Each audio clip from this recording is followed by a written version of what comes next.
કરવામાં આવે જૂનાગઢની તો જૂનાગઢમાં વિદેશમાં નોકરી અપાવવાની લાલચે 8 યુવકો સાથે છેતરપિંડી કરવામાં આવી છે। મહત્વની ઘટના છે, જ્યાં જૂનાગઢમાં વિદેશમાં નોકરી અપાવવાની લાલચે 8 યુવકો સાથે છેતરપિંડી કરવામાં આવી છે।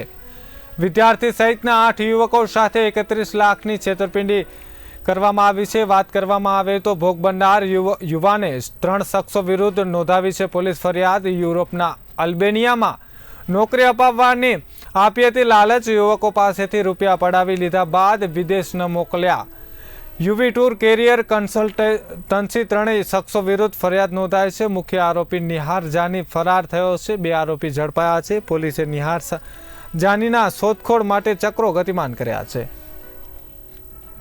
જૂનાગઢના નિહાર પ્રવીણભાઈ જાની અને અન્ય તેના 2 મળતિયા મનોજ જીતેન્દ્રભાઈ રાવલ તથા કેશવાલા કેશુભાઈ નાથાભાઈ, આ ત્રણેય મળી અને ફરિયાદી ભૂમિત રમેશભાઈ ગોયલ તથા અન્ય 7 કુલ 8 લોકો સાથે યુરોપના અલ્બેનિયા અને અલગ અલગ કન્ટ્રીમાં કમાવા માટે મોકલવાની વિઝા કઢાવી આપવાની લાલચ આપી તેમની પાસેથી કુલ 31,10,000 રૂપિયા જેવી રકમ ગૂગલ પે, આંગડિયા, અન્ય પેટીએમ મારફતે પડાવી અને તેમના સાથે તેમને ડુપ્લિકેટ વિઝા તથા ટિકિટો આપવાની હાલ છે સી ડિવિઝન પોલીસ સ્ટેશનમાં ગુનો દાખલ કરવામાં આવેલો છે, જેમાં ભારતીય ન્યાય સંહિતાની કલમ 316(2) તથા 318(4) મુજબ છે એ કાર્યવાહી શરૂ છે।